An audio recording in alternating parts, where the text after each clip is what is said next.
This episode is brought to you by freedadcourse.com. You are always one conversation away from changing your life, and the power of hello is something that I subscribe to every single day, and I'm always saying hello to new people everywhere I go. Increasing your opportunity, increasing your connection, and getting access to the solutions to the problems that you are facing, whether you're on active duty or just beginning your veteran transition or even transitioning out for 20 years. On the other side of hello are the solutions that you're looking for. Again, head on over to freedadcourse.com. Get your 5-episode audio course to create more connection, create more friendships, and get back to living the life that you're trying to design. Dory 1, this is Fire Team Delta. Dad's coming home. Welcome to the Military Veteran Dad Podcast, where it is our mission to bring every dad home. I am your host, Ben Cloy. I'm a United States Marine veteran, husband, and a father. We will bring authentic conversations to inspire action in your life so we can close the gap between the dad you are today and the dad you want to be tomorrow. This is the Military Veteran Dad Podcast. Welcome back to the Military Veteran Dad, episode 35. Before we get started with this week's episode, I just want to take a moment to remember Gunnery Sergeant Scott A. Copenhaver. He was 35, and just last week he's lost his life in Iraq. He left behind his 2 kids and his wife, and those kids no longer get to hug dad, and he never gets to know what his kids look like when they grow up. And I want to take that moment to just pause, dads, and think about what they gave us when they don't come home. That they give us a gift to come home every day, to hug and love our kids, and to be impactful in their life in a way that creates a legacy that we don't even understand. That is what being a dad is about. It's what this podcast is about. It's what the purpose of this podcast is about. It's the purpose of our mission. It's why we have a Facebook group where we do life together, because every dad at every stage of the life always has something holding them back. And it is the mission of this podcast to help work through those things and become the dad we want to be tomorrow. And the link for that Facebook group is in the show notes. I'm blogging daily in there about what's going in my life, lessons I've learned, what things I'm struggling with in life, because even being the host of this podcast, I still have 3 kids, and I'm 34 going on 35 next month. And I'm still trying to figure out how to be 35. And there's things that I'm struggling with, just like there's things that you're struggling with. So without further ado, let's get started with Rich Cardona, because this episode was an amazing conversation, and we go all over the place, all the areas of dadhood, and I know you're going to love it. Today's guest is a retired Marine Corps aviator who tried the traditional job route after serving his country. While successful, Rich was unfulfilled and knew he was destined for something more. He decided to leave the workforce and have recorded conversations with C-suite executives and influencers. This gave him the ability to satisfy his desire of continuously enhancing his leadership skills while others sharing these lessons with others. He soon realized there were so many other passionate leaders out in the world who knew a social media video strategy was needed, but did not have the bandwidth to develop and execute on it. Those who succeed understand that it takes significant effort, consistency, and faith. Rich now resides in the DC area with his wife, Ann, and his 2-year-old daughter, Alessandra. Rich Cardona, welcome to the show today.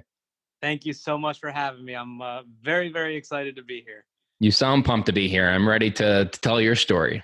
All right. Yeah, I'm ready. I'm ready to deliver and just let you know what it's like to be a veteran father.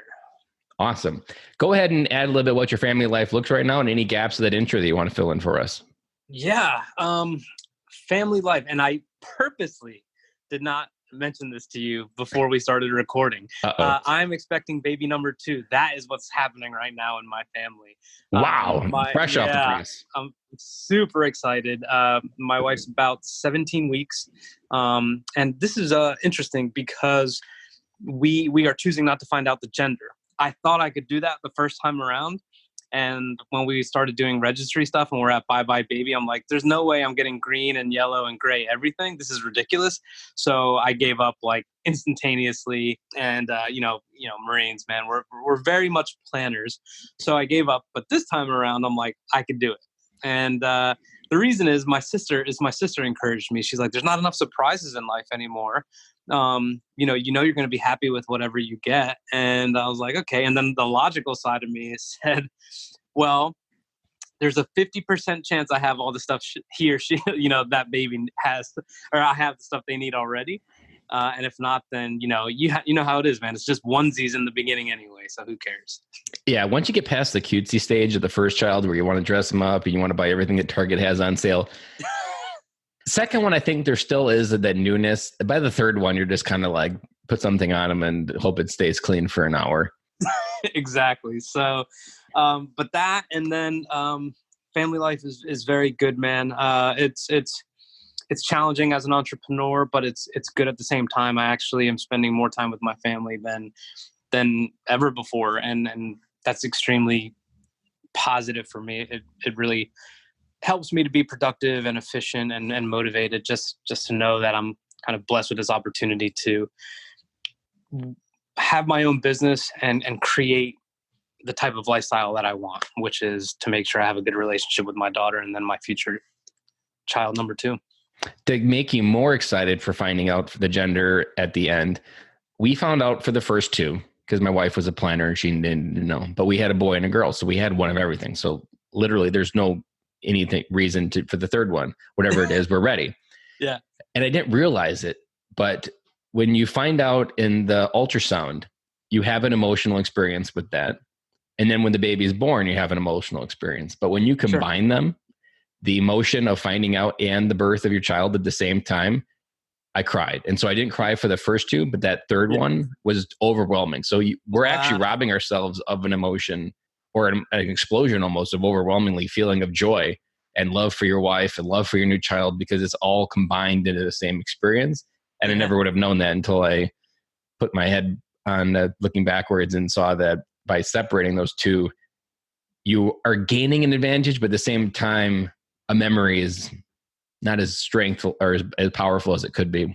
Because I still remember those first 30 seconds looking at my wife, looking at her child, knowing it's a girl, looking at my wife, and like that moment of love and joy, like that's, and I don't have that same feeling with the other 2. Not like they were any less, but my first one was an ultrasound or a C-section, but the second one was natural, and it was my son. So I think I would have had more, but I knew it was already a boy. So I didn't really put it all together till the third one. So gotcha. You'll have to fill me in if that's true for you.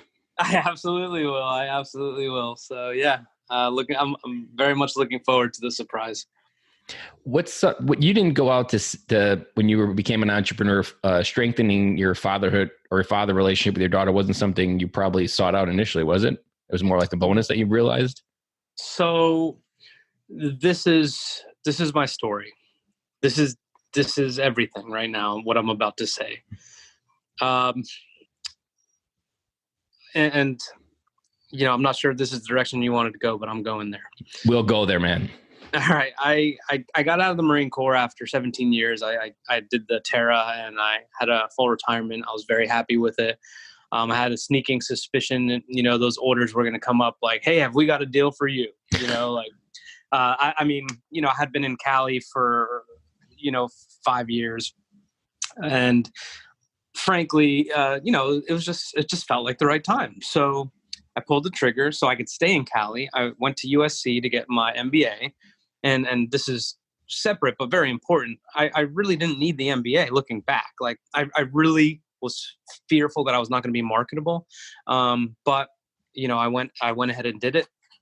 After I got the MBA, I got a job at Amazon, went to Amazon, and I worked there for 2 years. But the very first day of training, I knew I was in the wrong place. I was like, oh man. Like I just felt it. My sixth sense, my seventh sense, my eighth sense was like, like all your spidey sense was going off. Yeah, like hardcore.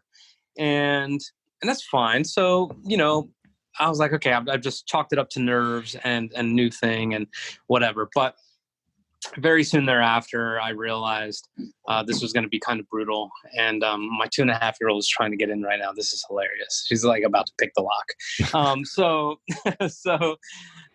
Life happens on the Dad podcast. Yeah, man. I literally contemplated she's just probably sit here. She's just going to hear it. Something is going on. And It won't be the first child to interrupt. My youngest is interrupted twice on recordings.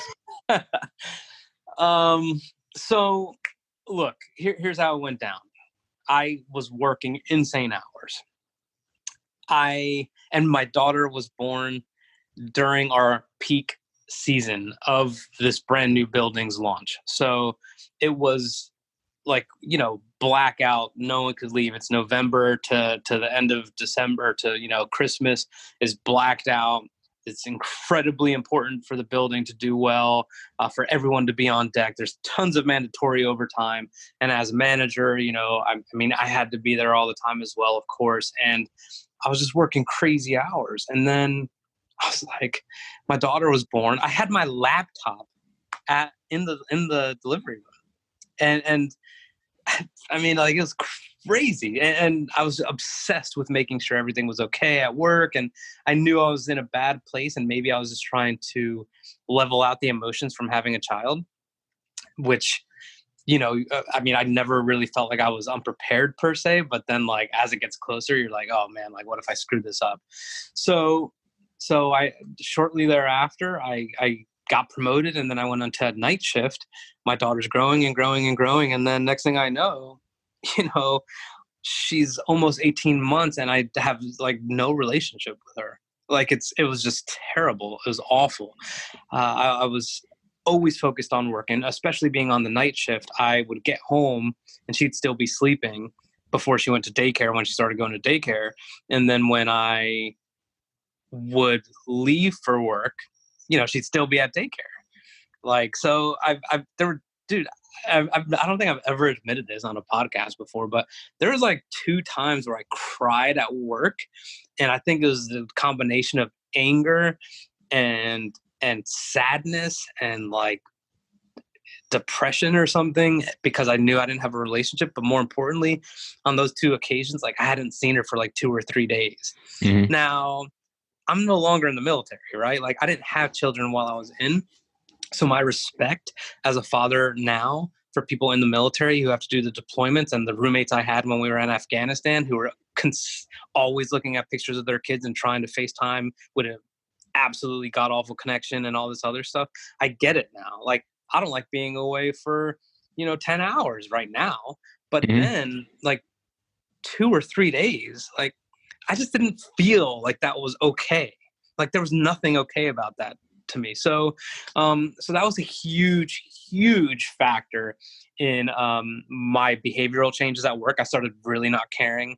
And it's almost like, and I don't think I've ever said this either, my behavior changed to the point where I was taking unnecessary risks. Even though I was very high performing, I just didn't care. It was almost like I was trying to find a way to get busted for something by leaving early, leaving my shift an hour early, because I'm like, they got it. I've trained them so well, they got it. But even though the ops manager should never leave, right? Little things like that. And, and then it just got to a boiling point, and then that was it. My wife's like, you're done. And I was scared and thrilled at the same time. I left, and I would say almost immediately my relationship with my daughter actually began. Mm-hmm. How old was she then? Probably almost 2?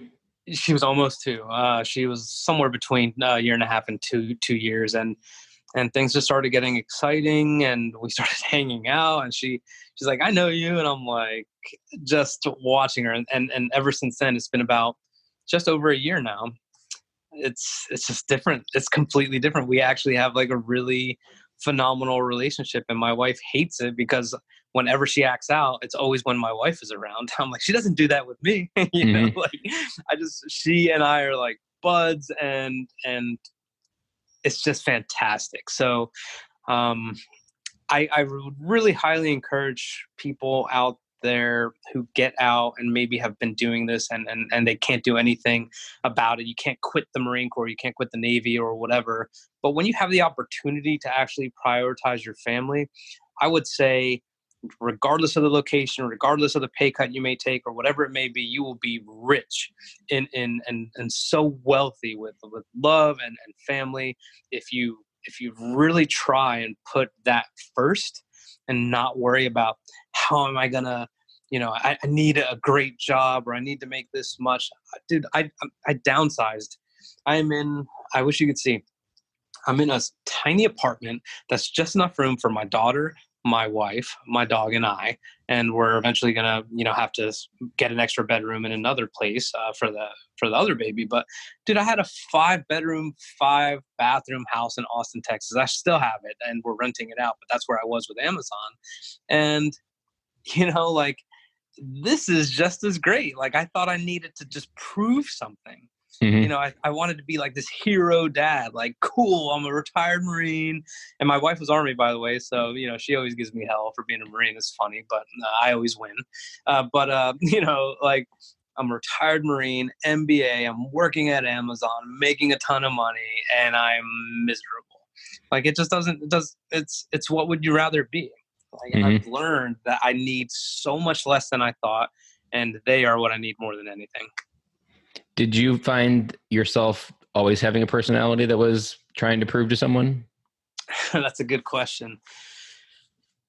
Yeah, I mean, when you're in aviation squadron, it's very much unlike, infantry squadron or infantry battalion or anything like, or company or anything like that, because, as a captain, you're a company commander, and there's a couple other companies. Like your peers, your number of peers are very limited. Your responsibilities are enormous.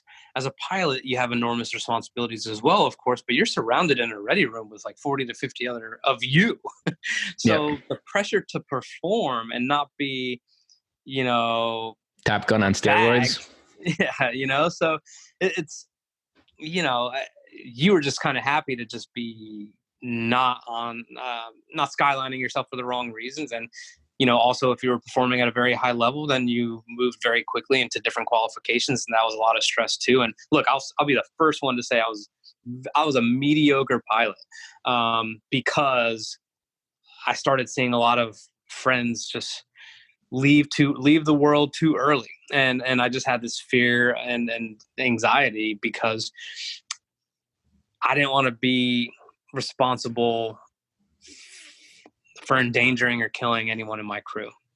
Mm-hmm. It's just the way it is. Dude, this is crazy. You really hit the lottery tonight because I'm just letting it all out. That's what makes podcasting gold right there. Yeah, man. Like I've never said that. And it's because I'm just embarrassed to say it. Don't get me wrong. Like I absolutely put everything I could into it, but could I have done more? Could I have been a little bit calmer and less reluctant or scared? Yes. But it just messes with you when you see, people who you have flown with or that you've been around every day just disappear. So anyway, the pressure's certainly been there. And right now, as an entrepreneur in this world that I'm in, I feel less and less of that. And I just feel the only pressure I feel is just to make sure that I'm myself.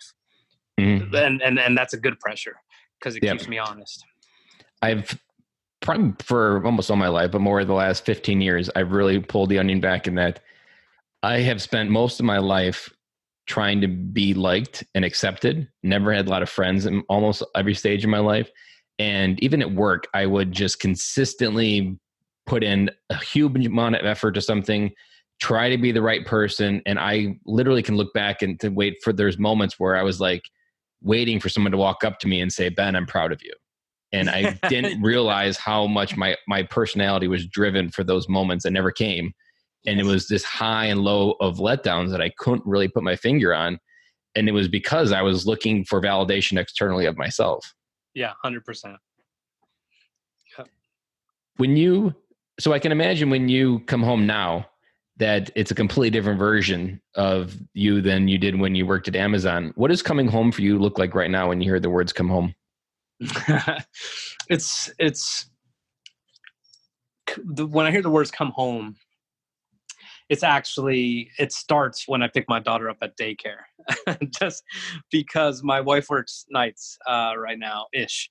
And, we drop her off. We try to drop her off as a family. Even the dog, he loves this, going to drop her off with us. But come home is like the minute I get her again.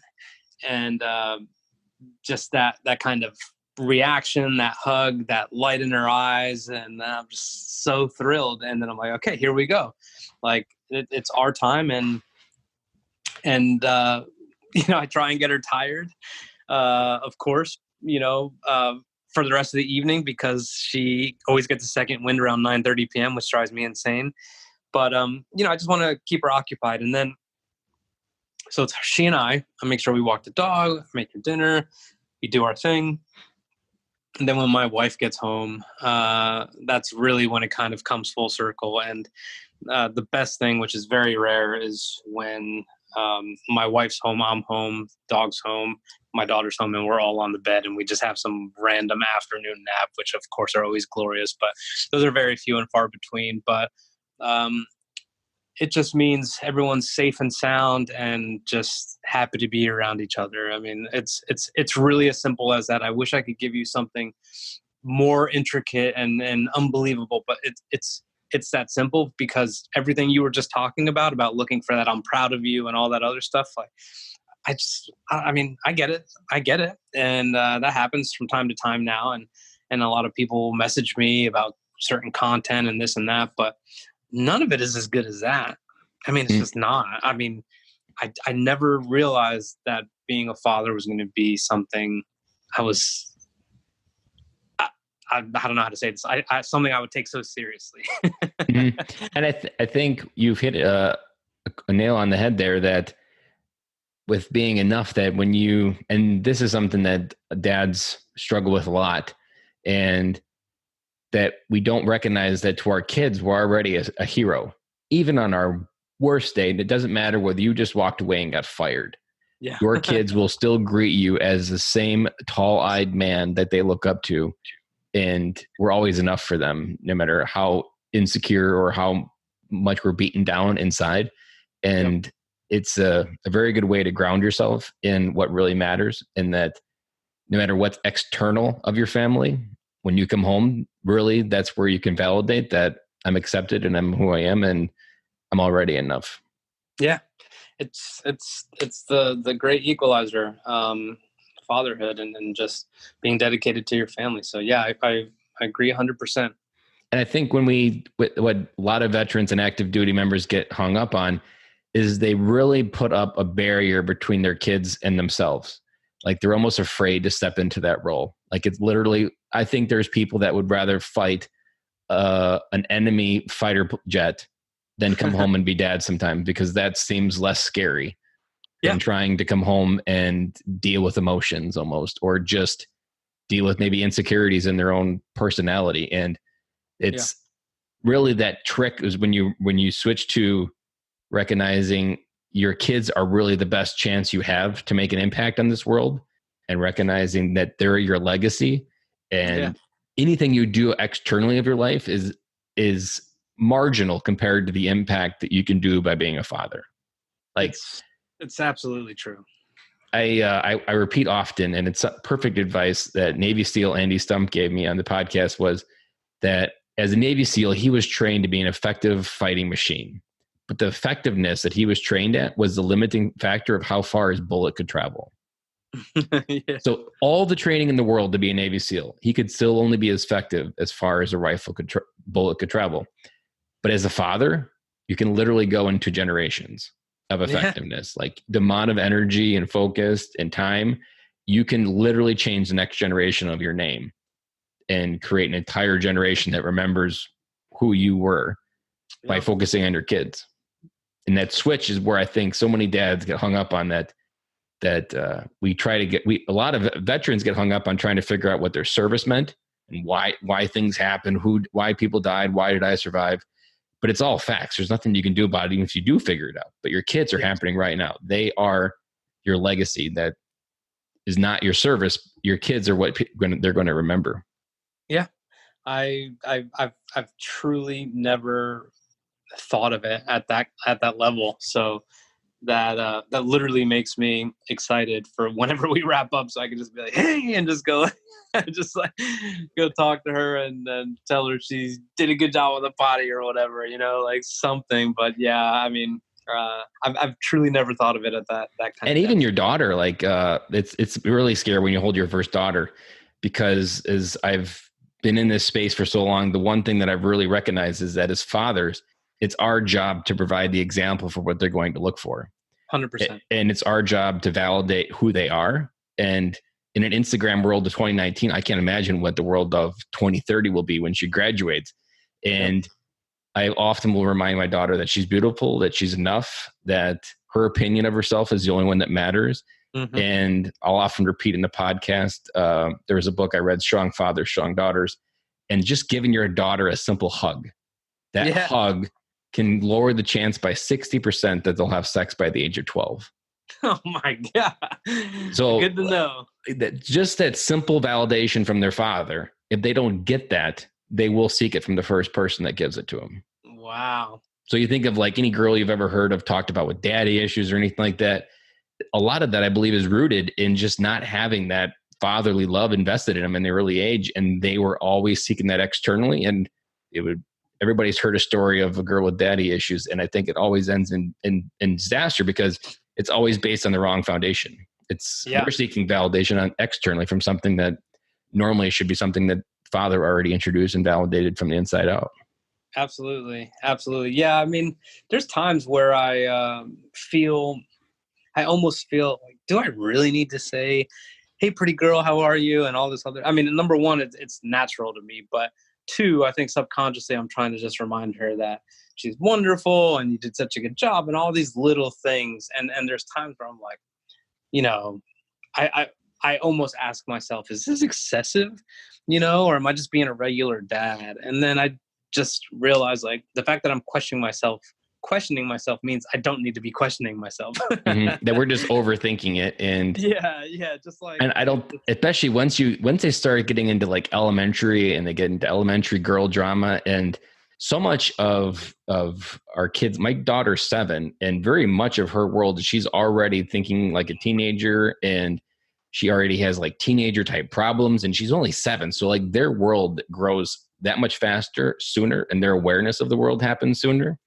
And there's so many times that I'll have to tell her something, and even with her brother will say something stupid to her, and I'll be like, do you believe it to be true? And she's like, no. Well, I'm like, I'm validating that your opinion of yourself is the only one that matters. And just those little tricks where something on the playground or anything like that whatever you view inside, that's the opinion that matters, not someone external view, because I suffered from it. So many people suffer from, especially with all the trying to be liked, and stuff was supposed to make you happy, and you've got to have the keeping up with the Joneses and 5-bedroom houses in Austin that people can admire on Facebook, and inside it's just a cavity of emptiness, because like that's not how you're going to live a fulfilled life. So I always try to err back on, and just there was a great book called Someday a Bird Will Poop on You, and it was just as the title says, and it was maybe like a 15-page book, but it walked you through it. Anywhere in the world, somewhere, a bird's pooping on someone. Yeah. And it could be the person who's having the most perfect day. You woke up and it was just sunshine and rainbows and unicorns are flying by. Yeah. But a bird will still come by and poop on you. Sure. And you have to figure out how to respond to that. It's your choice what happens when a bird poops on you. It's going to happen. It's not a matter of if, it's just a matter of when. And so we started talking something last year was called Bird Poop Talk. So we would talk about all the little random things of birds that pooped on her in the day, but really it was just kids and trying to just help her understand what that was like. And also, I don't know whether this will work, but I think it's happening, is just creating a safe space for her to come tell me what's going on. Because later in life, I want that to happen. And I want it to happen on the soft ones now, so that she does feel safe to come to me and tell me what's really going on. And one thing that I've often thought that dads don't recognize the role that we play is there's so many things in the world that we want to shelter our kids from. And there's a certain reason to shelter them from. But at the same time, all of those things still exist. And we don't own the idea of being the first voice in their life to explain it to them. Whether it be sex, any of the things that people avoid these days, all of those things, the voice should come from us first before someone on the playground. They shouldn't learn about something on the bus. And it's ultimately why things get so complicated sometimes, because they never heard the true story from the first person that really is the one that matters, yours, and they let someone else define it, and then they're cleaning up the mess. That's an interesting point, because how much can you lead the turn, right? I mean, it really, really depends. That's interesting because what if in your household you're super straightforward, you're arming her, and let's just say our daughters are the same age, and maybe she knows that if she comes to me with things that she's heard, I will elaborate and describe them, but um, you know how much in advance do I have to explain things in order for her to be prepared for the world? Because I get that, and at the same time, I'm like, okay, maybe she's gonna be the one saying Mhm. stuff on the bus, and then those people are gonna be going home and be like, hey, what's this all about? And that father or mother is gonna be like, what? Like, who told you that? Why are you hearing that? So I think it's a it's balancing act, but there's definitely a rope to walk there. And but I think even just things like porn and sex is a very classic one that someone's going to tell them about it, even if they're yeah, 12 by the time they figure it out. yeah, And it's going to be something that's generally a topic that's shameful and you don't feel comfortable talking to your parents. So in those particular cases where it's uncomfortable, you always want to be the one leading with that step. And we often definitely. take the lacking courage in this case where we maybe step back and instead of talking to our daughter, we'll watch a football game as a dad. And that's what we just feel comfortable doing. And at the same time, I honestly believe that so many of the problems in America today are just a breakdown of the role and a father and a mother play in their kids. And we just don't step into those roles Yeah, it's, no one talks about it, but it's definitely, I believe, one of the core roots of the issue that it's the breakdown of fathers leading their kids. And it's almost like 55% of kids grow up in a broken home these days. And there's no way that doesn't have a negative result on society and how that culture grows to accept things. So let's go ahead and take a pivot from that conversation. What's the number one challenge you face as a dad today, besides being stressed with welcoming your second child into the world in a little bit? um right now my daughter's on this. And I mean, it just started. Like, I think within the last 48 hours, we've been saying I can't. And there's a friend of mine who passed away in Afghanistan. Um, his name's Ryan Ionelli, and I did not know this until he passed away. But we were at his eulogy, many different eulogies, because he was just incredibly well known and loved. But he was a cancer survivor. And I was like, what? Like, how is that? I mean, you just never would have known. And he was extremely religious, but you never would have known. Like, just all these different avenues about him. But I get it now. He was just an incredible human being. Like, everyone was magnetized to him for so many different reasons, and a lot of it was inexplicable. Well, anyway, at his eulogy, someone read how he was at Oral Roberts he had a scholarship for baseball, and then he found out about the cancer, and then they asked if he wanted to stay on the team and all these other things, and the treatment's going to be rough, and he goes, can't is a choice. It's a choice, and I just always think about that. And then he also said impossible is a choice as well.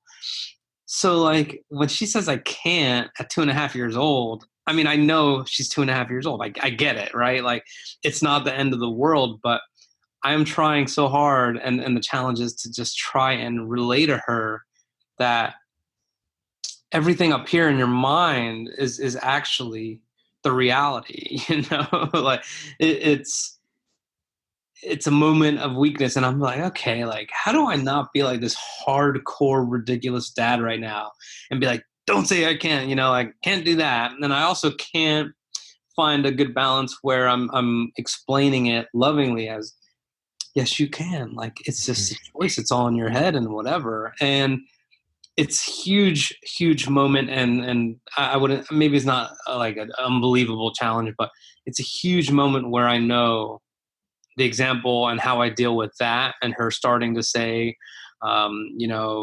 things of that nature. It's just so crucial to her development that I handle it the right way. So I wouldn't say it's pressure. I just want to make sure I find the right piece to help her mind grow at a very early age, very much along the lines with the things you were talking about, that her, she is the thinker of her own thoughts, and I want her to know that. And I kind of wish we could have, she and I could have like a deeper, more intellectual conversation about it, but I just have to try and break it down in a way that she hears the same response from me every time that she says I can.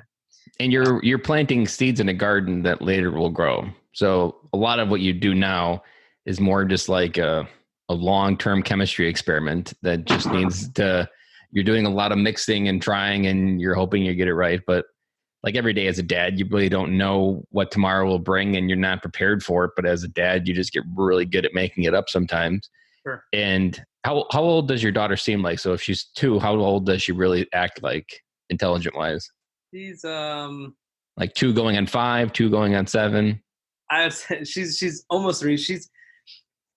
I don't know. That's a really good question. I probably like just not too far, like 3 going on 4. She's, in my mind, she really understands a lot of things. Because mine was going on 3, going on like 7. And I remember she was in the back car seat and we had a Ford Escape. And I want to say she was pregnant with my youngest, I think. And so we had 2 car seats in the car. And my daughter, who's no more than 3 or 4 at the time, she's like, where am I going to, no, it's even worse. Where's mommy going to sit when I start driving? Oh, wow. I'm like, what the F? Yeah. You're slow down. You're 4 years old. Yep. It's not even, the reason I was asking was the one thing that my daughter, when she was 5, she went through kind of a similar stage with dance class where she was going to these classes and she was the youngest and she was often not as good as the others and she was just beating herself up.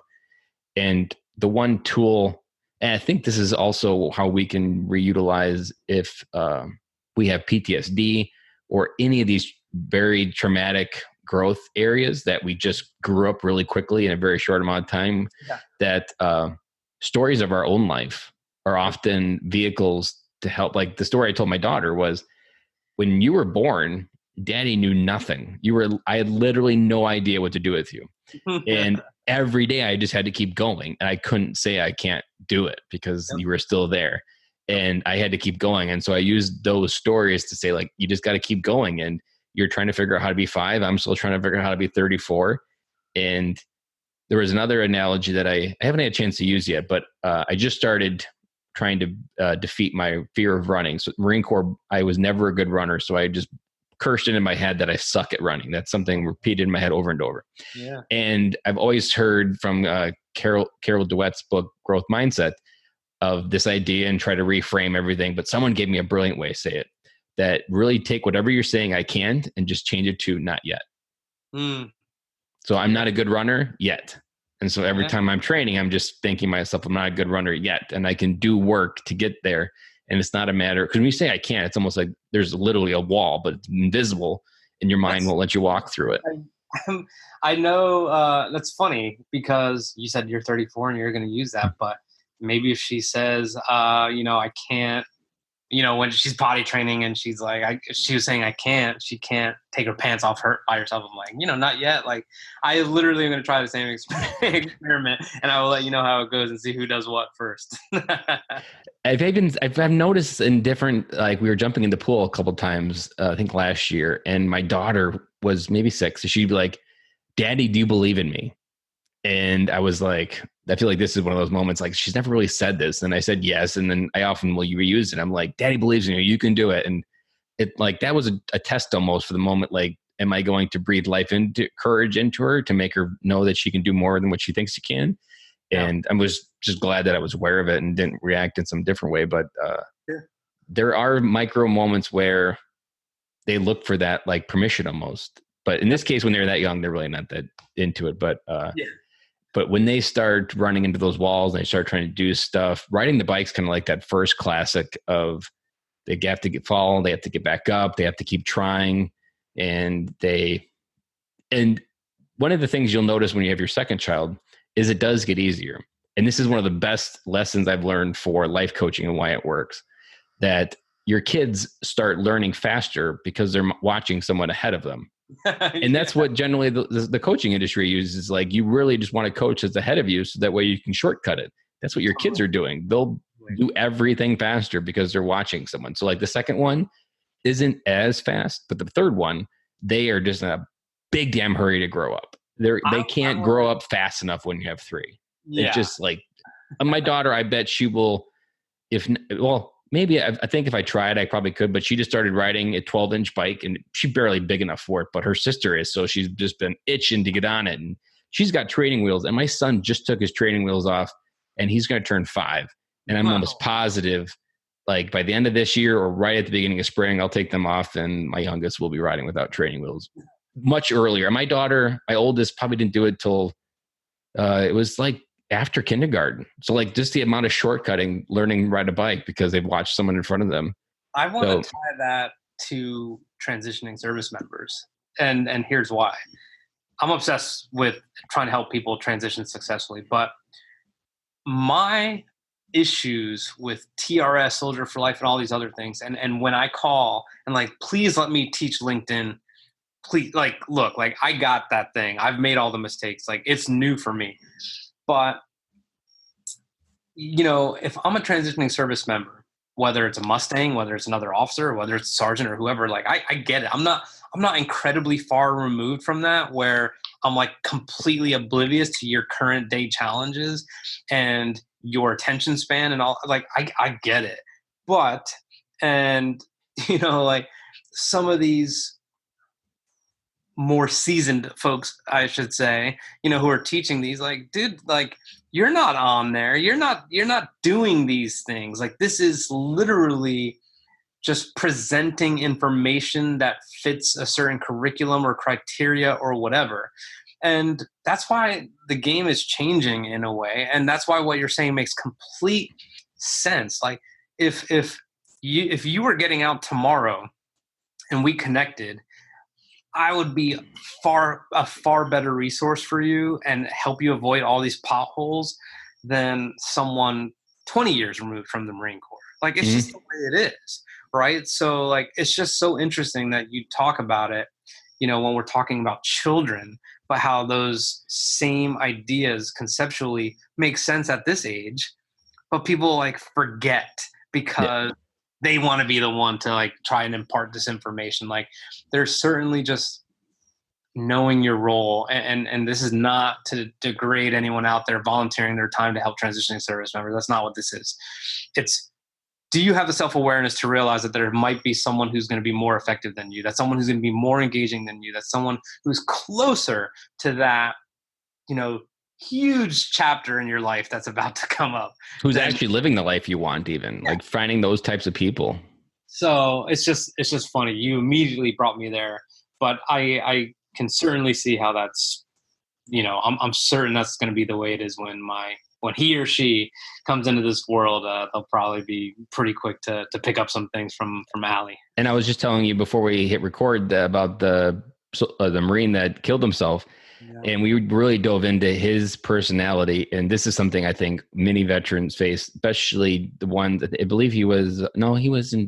I think, you know, he was infantry.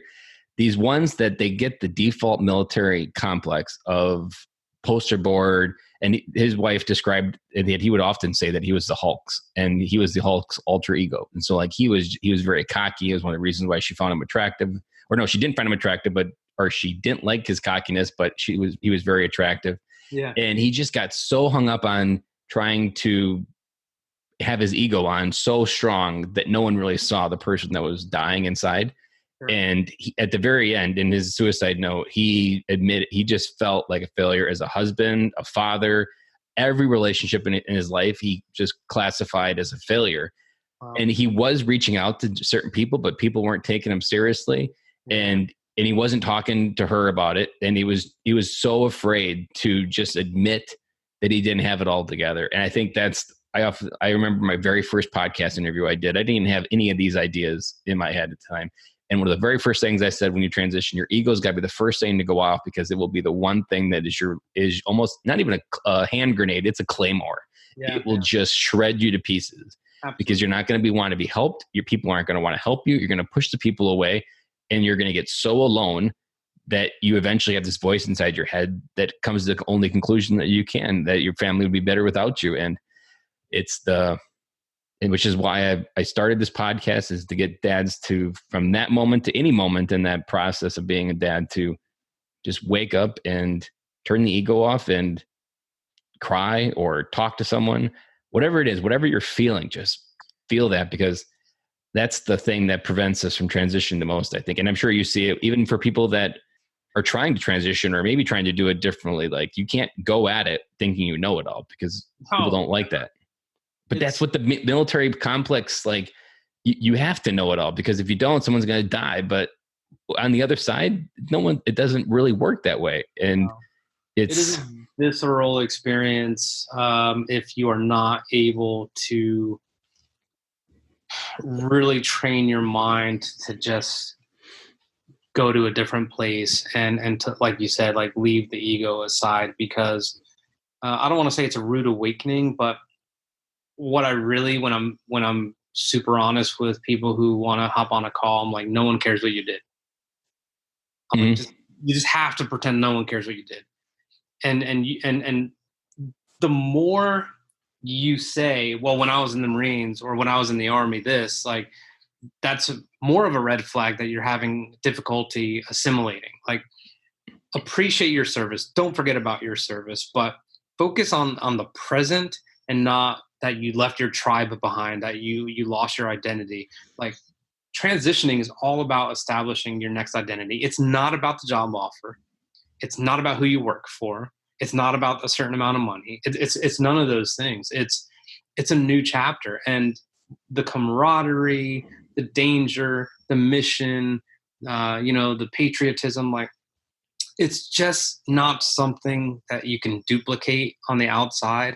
And the more effort you try and circle the wagons, of those people who don't know anything about you, to just let them know, like, I'm not saying that's a bad thing, but it in a way, like, again, it goes into your ego. Like, why don't these people care? Mm-hmm. Now I feel like, I'm wrong for my service almost, right? Like, maybe I would have been better off just doing this shit, excuse my language, sorry, but like, so I could, just have fit in, because whatever. But you know what? How you have to look at it is this, like, whatever service you're in, you go to multiple different types of training. Okay. Like, like, whether it's an NCO course or TBS or whatever, same thing. Like, if you kind of take that approach where you all got to get through it together, and you are not wildly different than everyone else, and you don't play those mind games with yourself, and you don't over invest in, the people's titles and positions ahead of you, then it will probably be smoother. But the most realistic advice I try to give everyone is, like, no one cares. No one cares. Just prove your value now. Use what you got. And like you said, no one asked for help. Like, ask for help. Like, you would be so surprised at the amount of people that are actually incredibly helpful. And maybe they're feeling just as dejected as you because no one asked them for help. Mm-hmm. But anyway, we could get into this whole crazy thing. But yeah, I mean, it's just, when you started mentioning the training wheels and the learning curve and all that kind of stuff, it brought me right there. And it's the same thing with dadhood, that you're at one season of your life, I'm at another. There's things that I know that you don't. Yeah. And there's the most fundamental part of dadhood that is completely missing almost from our society today, is for 3,000 years, if not more, men raised men in tribes. Period. We did life in tribes. We were a tribal people for 3,000 years. There was nothing about that was on our own. You hunted together. You raised your kids together. Everything was about togetherness and community. Yeah. In the last 100, in the Industrial Revolution, we really thought we could get it differently, that dad started going to work and our kids started going to school. And we just don't have this community to grow as dads to share these lessons anymore. There's almost this stoic face applied to you that you can't ask for help as a dad. You need to have it together, and you can't have your emotions but in reality, those are the one thing that leave you the most emptiest, is when you aren't able to talk about what you're feeling. Yeah. And I often equate that. The Marine Corps taught me this lesson perfectly. In the Marine Corps, you probably know this, that your back is the first thing they sacrifice. And it's generally because if you can't lift it, that means you don't have enough Marines trying. It's not that you don't have a forklift. No, you just need 50 people to try to lift this thing. And it's the same thing in life. You aren't meant to lift everything that life gives you. No. Nothing about our society ingrains that is a culture or a mindset. And we are meant to do life together in a tribe, to learn together, to talk about what's really going on, to compare notes. And as a military community, we absolutely suck at it, because on the spouse side, I think social media has really connected them in a way that they were never before 10 years ago. 100%. On the military dad side, or even anywhere on the male side of the military, it's as broken as it's ever been in the history of time. And that was one of the reasons when I started this podcast, I knew that this was a space that needed someone to come in with glue to hold it together, and to create a new conversation, to start changing this tide and make dads wake up to the legacy we can have the impact for. And I'm glad you did, man. I mean, everyone always says when it comes to your business or your side hustle or whatever, like, what problem are you solving? And I mean, you've literally just explained it. And there's certainly fragmentation here, and for someone to take the lead on it is very admirable, man. And I appreciate it. I'm glad I'm even on right now.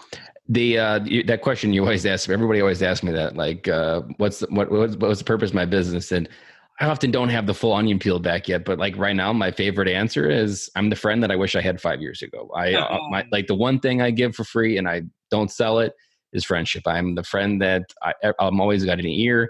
I pretty much have a link everywhere I go that people can schedule time to talk to me in my commute, which is how we were talking, because I talk to everybody and I'm always just trying to have an ear and understand, because I didn't have that. When I turned 30, my midlife crisis was dying and having nobody say nice things for me, because I didn't have anybody in my life at that point. And so I reflect back, and essentially the whole business is almost focused back on myself, of like, what did I really need 5 years ago as a military dad, and just trying to be that person now. And I knew when I was talking to you on the phone that I was like, I got to have him on the podcast, and this guy's going to tell some good stories. I appreciate it. So as we wrap up here, what's a problem that you think you've wrapped your head around, and what's a solution that you use to solve it? Really very, very good question. And my daughter is, maybe this is very common, maybe not, but my daughter's very standoffish. And I used to think that was an issue. It seems like she's standoffish. And I used to be like, is she going to be socially awkward? Like, come on, man. Like, what's going on here? I like to think of myself as kind of outgoing, extroverted. And you know what? I'm not. I love this. One-on-one, all day. Interviews, all day. Zoom calls, all day. Groups, get me out of there. Like, I just can't handle it, man. Like networking events, you know how incredibly valuable they are for businesses? Yeah. I can't do it. I don't like handing cards out. I don't like getting cards, any of that stuff. And I didn't realize it until I saw her. What she does in those situations is she just observes. She's just observing. She's not sad. She's not angry. She's not, like, get me out of here. She's just literally, it's like, orienting herself and just saying, okay. And I think what she's doing is what I do as an adult, which it's funny. Like, I literally didn't realize this had it not been for her. Until you had a mirror walking around talking back at you. Excuse me. And that is simply, she's trying to make conscious choices of who she wants to be around, why she wants to be around. And I absolutely believe this. This is, I don't think this is just like, dude, she's just being a kid. Like, no, I actually truly believe that she is evaluating and orienting and just making decisions. And it's funny. Like, I didn't solve the problem for her; she solved it for me. So, like, it's just a really interesting coincidence. And you know what? The people I see her around, or the kids I see her around, and the ones she gravitates to, they're balanced. And I mean, look, kids, an imbalanced kid, so to speak, right now could be the next president of the United States. Yep. However, you don't know, but I am starting to see that she certainly has her preferences. That she certainly is also, just to add on to it, she is able to soothe and just be alone, which is crazy. Is she self-soothing at the door for you? I can kind of hear that doorknob knocking back and forth. My dog, man, he's just making. His name is Poncho, and he sleeps on a poncho liner. It's amazing. He's literally digging at it right now, as if it's gonna get in some perfect position for him. Anyway, but she self-soothes. But many times when I go to pick her up and it's come home time for me, or I'll go pick her up and I'll look in the room before I go in, and she's just like doing her thing alone, even if there's a couple other kids around. And that doesn't concern me at all. Normally that would. I'd be like, why isn't she talking to those kids? Like, the fact that she's able to entertain herself and she has an imagination and all these different things is interesting. So to answer your question, to really come full circle with that, is I have realized, like, she is who she is. Like, I certainly have parental duties. I certainly have positivity that I need to make sure I instill. I certainly have encouragement that needs to be constant and effective. And at the same time, I do not need to influence what she does at every given moment, and that she is developing her own beautiful mind on her own. Mm-hmm. And all those times that I'm not there, or that her mother's not there, or I'm not there, like, she's already working on those skills, and it's just crazy to me to even have this conversation, because 2 years ago I was just like, Those are just the notes she's took in the last 6 months since you've been, or the last year since you've been around, that she's starting to figure it out. And it's the solution is simply there's certainly an amount of leash that they should and should have, and I'm fascinated by what she has to offer and what she teaches me. I'm often amazed of, it's almost, and it's like, if you're, a good example is when your kids are stubborn. It's amazing of how, like, they are, like, what you said, they mirror back your flaws. Like, and it's funny because you'll go from 0 to 10 over something. And at the root of it is really, you just don't want to admit your own insecurities, that somehow they're reflecting back, and it's really your problem that it's irritating, and they're just pushing your buttons because they figured out what makes you upset when you push the buttons. And really, it's almost like, if you really want to figure out some of your own internal insecurities, your kids are reflecting back often, or pushing those buttons in ways, are those the areas that you needed to work the most. And going back a little bit further, where you were actually afraid to talk to people, I resonate with that a lot, because it's actually, so my best transition advice isn't a book, it's not a mentor, it's exactly the kryptonite for you. And so for me, every person I talk to, even on a call or Zoom call, I can do them, but they've always been a little bit scary. But every person, even a dad at the park, every person was the high school girl that was going to say no. Mm-hmm. That rejection, like, just put me paralysis. I would just not do anything. And as I eventually got to the one day, someone asked me the question, if you want a result in your life you've never had, you need to do something you've never done. And I was talking to people, because I never had friends. I was like, okay, you got to talk to people who have friends. Makes sense. Okay, so then I went to the park, and then there was dads there that I always thought they just wanted to play with their kids. And then one day I reached it and I was like, it's enough. And I said, screw it. And I said, hello. And my favorite question to open up dad is, how old is your kid? It almost works perfectly to just go on forever, because it opens the door. They don't even really realize what's going on. It kind of hacks the door open with a pick lock.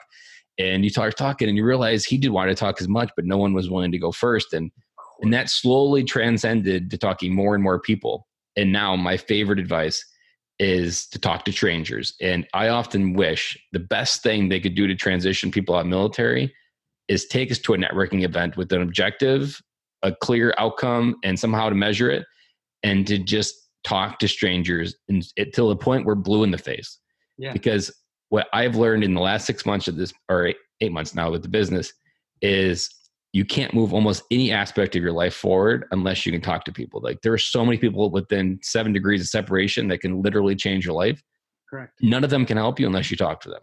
Correct. And so you being afraid of a networking event, there's some portion of your life that has lid because you have a fear of talking to people. Imagine like if the Marine Corps or the military transitioned us out with that fear removed. I'm like, just think of the potential that the military people come out with. And if they didn't have a fear of talking to people, what that potential could do in the world. I mean, so much of it is just, it's limited because we do come out and we're afraid to talk to people because we don't really know how to be ourselves. I'm gonna shamelessly steal some of that next time. Repeat it as much as possible, because I honestly believe it's the only reason why I'm here, and it's very freeing when you get more comfortable talking to people, because you can feel little microcosms of moments of your life moving forward, and sometimes you can shortcut miles off your life. Sometimes you can. It's crazy how it works when you just start talking to people. And the craziest one. So I'm on my way to New Orleans this year, and I was on a plane from Chicago to New Orleans. And then prior to loading it, I was waiting to board. And there was a guy, he kind of looked like he was from downtown. I was kind of spotted him, so he looked a bit odd. But we get on the plane, and apparently United had given him a ticketed ticket for someone else's seat. So somehow they double issued the same ticket. Yeah. And I had an empty seat next to me. So you think of the serendipity that's happening here. And he was sitting somewhere else. He got kicked up and he came back by me, sat down. Normally, I would have just let that go and I would just sat there and done my thing. And now I say, screw that, I'm going to talk to him. Turns out he was a Marine officer and he works at Capital One Commercial Banking, downtown Chicago. And we talked for the entire plane ride. It was 3 hours long. Yeah. I have no idea. I've never talked to him again, never reached out to him. I gave him a business card and that was it. And, but just like the amount of serendipity that life can, like literally, I would have sat next to someone like that maybe he was someone, but if he wasn't, maybe he died. Maybe I did do something for him. I have no idea. But like the odds of sitting next to a Marine officer randomly after he got kicked out of his own seat, I would have completely missed that opportunity. 100%.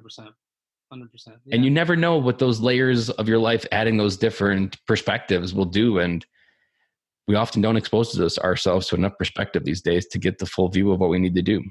Yeah. Yeah. And, I would say, and I definitely need to wrap up as well. And but one thing I've learned is we are far more connected with each other than we think. Like, to get that idea out. Like, there's so many commonalities that exist, and they don't need to be big, overarching ones. But it's you're right, and you will never find out unless you just literally open your mouth and just say something. You are always one conversation away from something amazing coming to your life, and you're going to miss 100% of those shots you don't take. Yeah. Oh yeah.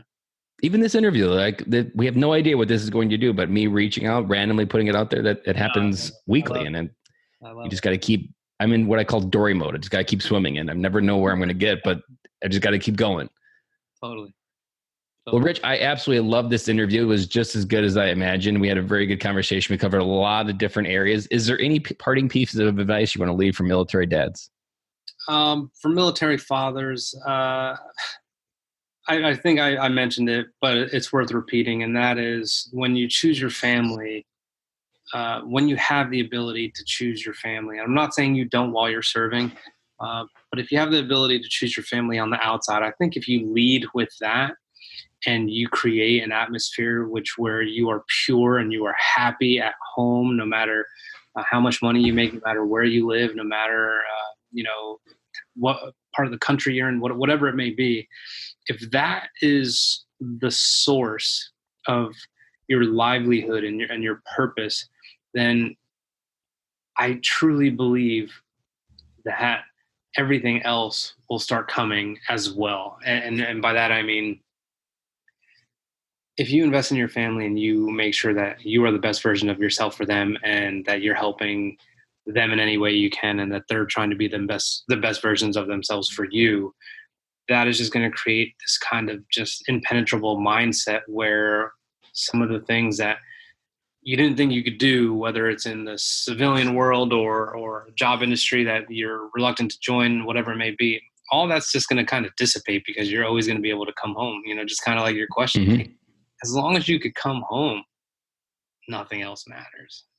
No matter how far you fall, you'll still have what matters. Totally. Well, Rich, like I said, I really appreciate this interview. If people want to reach out to you, where's the best place to reach out to you? You could find, you go to my website, richcardonamedia.com, if you want to see a little bit about what I do and my media company. I really, really love more than anything to connect on LinkedIn. Actually, this is my. I'll make sure I include a link to that in the show notes for people. Yeah, for sure. Rich Cardona on LinkedIn. I have right now. I have Rich Cardona, your storyteller, because that's part of my business. But yeah, and then there's a calendar link in my YouTube. Or I'm sorry, in my LinkedIn summary. So if you ever want to call, just like you were talking about, just like let's have a conversation. Please schedule a call, and I will be happy. Whether you are a father, whether you're transitioning, whether you have questions about getting an MBA, whether you have questions about social media, it doesn't matter what it is. I'm here to help and happy to serve. Well, Rich, you have a great night, and I really appreciate you coming on tonight. Thank you, brother. That's a wrap. And thank you for listening to today's show, and I really hope you enjoyed it. The lifeblood of any new podcast are the reviews. If you haven't reviewed the podcast yet on iTunes, I would really appreciate it, and you will help us get the message out to even more military veteran dads. As John Maxwell says, if there is hope in the future, there is power in the present. Dads, it's time to come home.